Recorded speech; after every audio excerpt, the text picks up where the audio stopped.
President-elect Joe Biden is continuing to fill out his potential cabinet. CBS News has confirmed Mr. Biden will nominate Connecticut's Education Commissioner Miguel Cardona to be his Secretary of Education. Cardona has served as Connecticut's Education Commissioner since 2019. He began his career as an elementary public school teacher.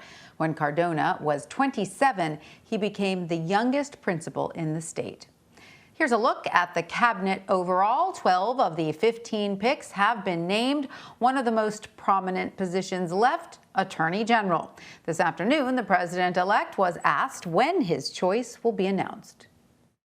We're looking for a team who will instill the greatest confidence in the professionals at DOJ to know once again that there is no politics. There's no politics. As you know, there's been a great debate about, in every single appointment, whether or not there are enough African Americans, enough Hispanics, enough Asian Pacific Americans, enough people who are new and young. So we're just working through it. It's not by design. There's not an obvious choice in my mind.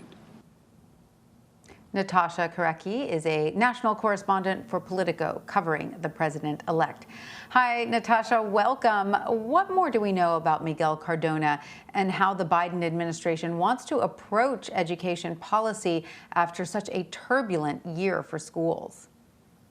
Well, it's no question. It is a massive undertaking that Cardona will be taking part in.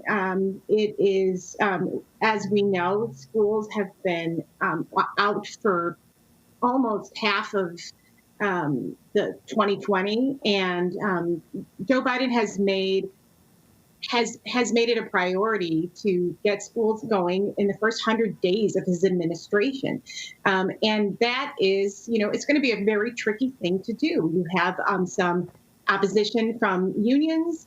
You have a lot of things in the air right now. I mean, Biden also said today that we have dark days ahead with coronavirus. So how do you open up schools when you're faced with this pandemic?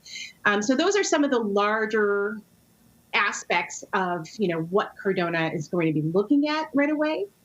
But what's interesting is that Cardona has come out and said that he believes strongly that schools need to open as quickly as possible, that in-person school is the best way to return to normalcy. And he still received support from unions, and he mainly was receiving support from the Congressional Hispanic Caucus that was really pressing for more Latino representation in the cabinet.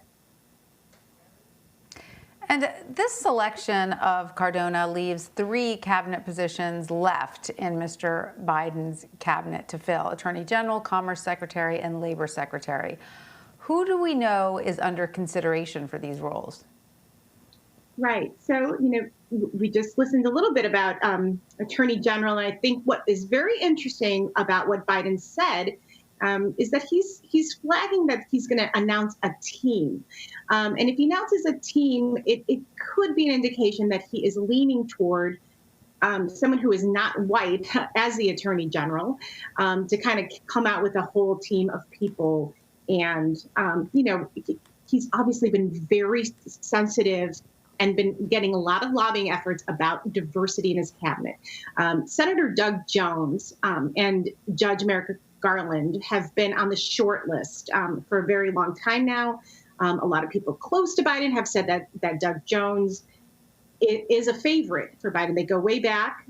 They have a strong relationship. And the Black Caucus has supported Doug Jones.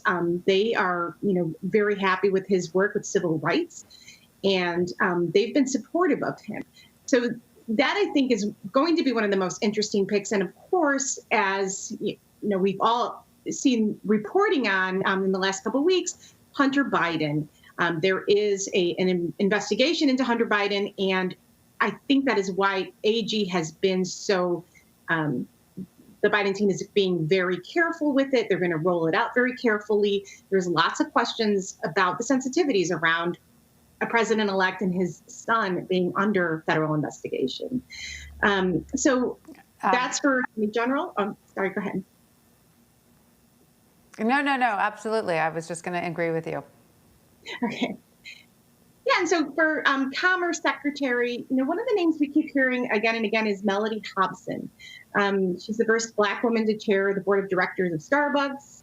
She is a co-CEO of the asset management firm RL Investments, and she had been close in the Obama administration as well. So she's somebody who's well known to the administration, to the incoming administration.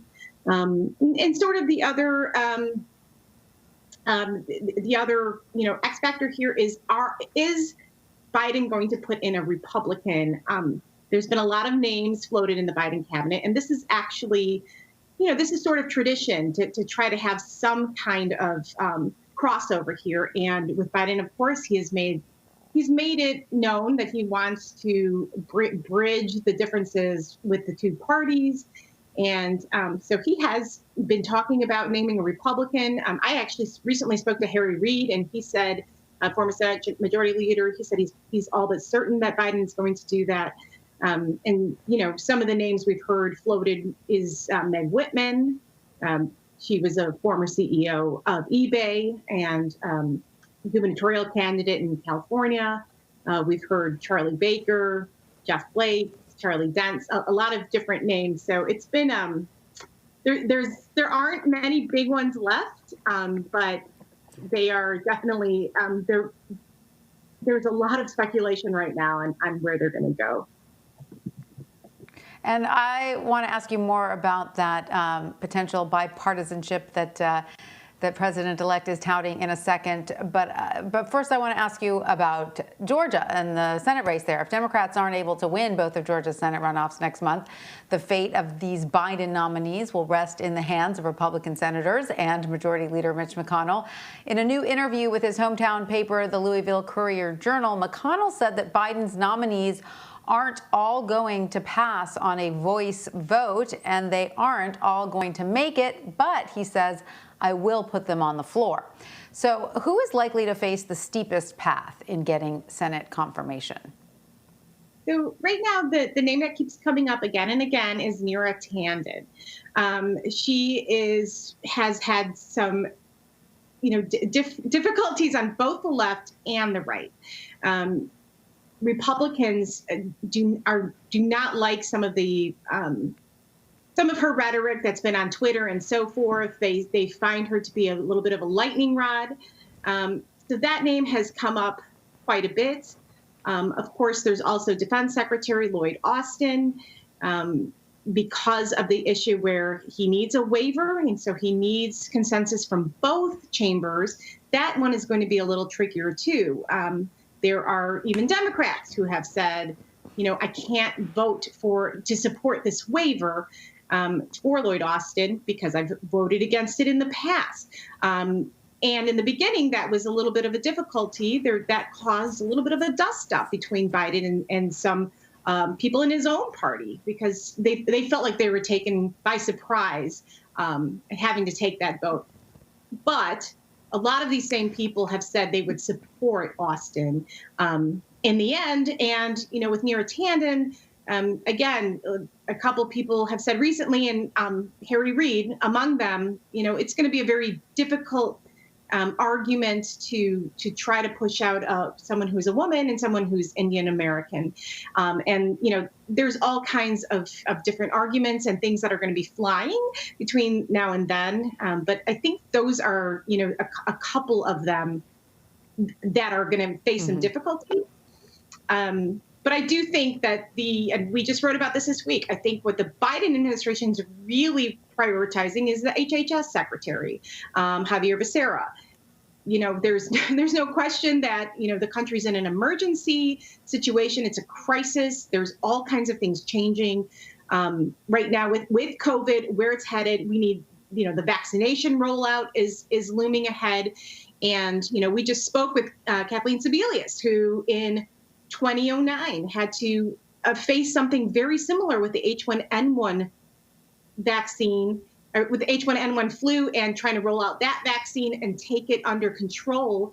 And H1N1 was just, it was nothing compared to COVID. COVID has been exponentially more deadly. And Sebelius talked about recently with us about how difficult it was to come in. She was not confirmed until April because of Tom Daschle's nomination not going through.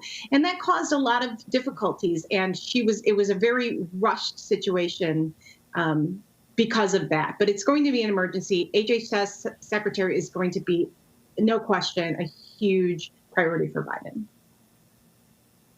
Well, Natasha Korecki, thank you so much for joining us. We appreciate it.